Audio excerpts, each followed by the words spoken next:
As Teslas are being targeted with bullets and arson, Tesla owners are on edge. Welcome to America Uncovered. I'm Chris Chappell. Teslas across the U.S. are under attack. Arsonists and vandals are hunting Tesla cars, chargers, and dealerships, leaving smoke and ash behind in their crusade against Elon Musk. This is the most a Tesla has been under siege since Nikola by Edison. The most recent attack happened in Las Vegas earlier this week. It appears the suspect used a combo of Molotov cocktails and guns. This happened just a day after an attack at a local Kansas City Tesla dealership, which in turn happened after many other attacks. I haven't seen this many cars damaged since Street Fighter II.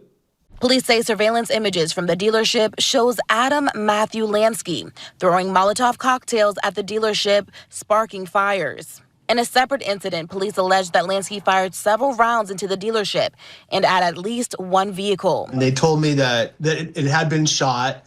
The bullet had entered the windshield, went through the passenger seat, and then went through the interior of the door in the back seat. Man, were they using the same bullets that the CIA, Oswald used on JFK?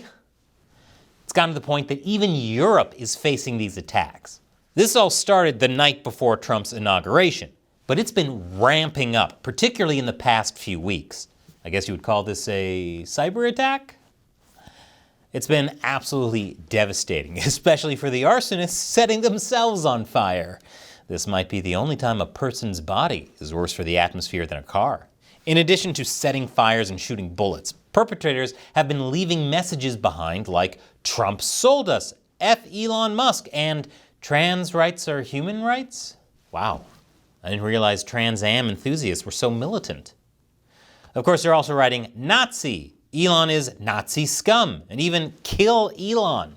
So they're destroying cars like it's Street Fighter, but hunting Nazis like it's Wolfenstein? As a protest, it's a bit sloppy, but if this were a game, I'd buy the heck out of it. So if you've been living under a rock, you might think the Axis powers won World War II, with the amount of swastikas displayed everywhere. Not even Jewish Tesla owners are safe. Yes, it seems the best way to fight Nazis is to go around vandalizing Jewish people's property and drawing swastikas. On the bright side, they could probably make a profit selling this to Kanye.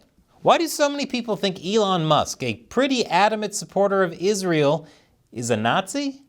Could it be the media claiming Musk believes Hitler didn't murder millions, that he's a Holocaust denier, based off him retweeting this post making the correct point that Hitler, as well as Stalin and Mao, did not personally kill everyone themselves?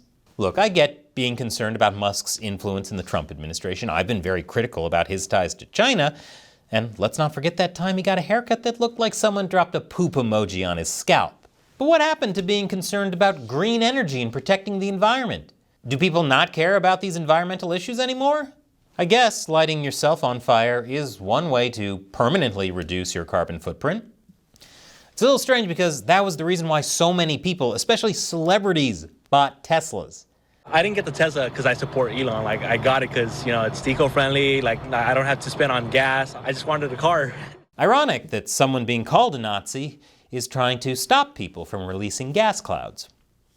Because of all the attacks, Tesla owners now have to pay more in insurance costs. And people investing in Tesla shares are losing money. People who tried going green just wound up losing green. Because of all this, many on the right are calling these attacks domestic terrorism, including Trump, House Speaker Mike Johnson, and Attorney General Pam Bondi. Which is wild, because before this, the most terrorizing thing about Tesla owners was getting trapped in a conversation with one where they wouldn't shut up about the car. Mr. President, you talked about some of the violence that's been going on around the country at dealerships. Some say they should be labeled domestic terrorists because... I will do that. I'll do it. I'm going to stop them. We catch anybody doing it because they're harming a great American company. We're going to catch you and you're going to go through hell. Now, many left-leaning outlets like The Intercept and MSNBC would have you believe that the Trump administration is threatening people with jail time simply for protesting Musk's company. While the Attorney General of the United States effectively tried to threaten folks with jail time if they voiced their dissatisfaction with Musk's company. If you're going to touch a Tesla, go to a dealership, do anything, you better watch out because we're coming after you. Wow. And Well, if you're funding this, we're coming after you. We're going to find out who you are. If you go to a dealership? No. We've all got a First Amendment right to stand on a sidewalk with signs outside a dealership.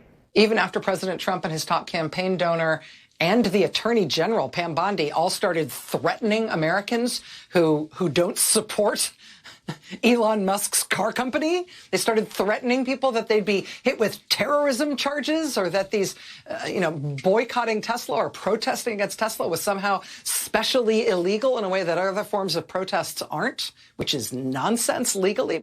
However, that's very misleading. I know, mainstream media not being totally accurate. The video I showed you earlier was Trump responding to violent attacks. And Attorney General Pam Bondi in the clip MSNBC showed you was not talking about the nonviolent protests. She was focused on fighting against the targeting of people because of political affiliation and the physical, illegal attacks on Teslas. You know, this kind of protest. I'm no legal scholar, but I'm at least 73% certain the First Amendment doesn't cover arson. In fact, there's even a website called DogeQuest that puts a target on Tesla owners' backs with a searchable map revealing names, addresses, and phone numbers of Tesla owners. If you have any doubts as to what it's meant for, the site's cursor is a Molotov cocktail. Subtle.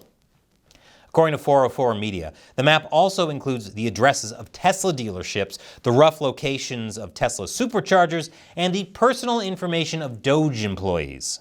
404 Media says DogeQuest will remove a person's data if they provide proof that they've sold their Tesla. It's like the anti-Tesla mafia telling owners it'd be a shame if your Tesla was attacked. Seems like the attackers assume all Tesla owners support Elon, even though that's clearly not true.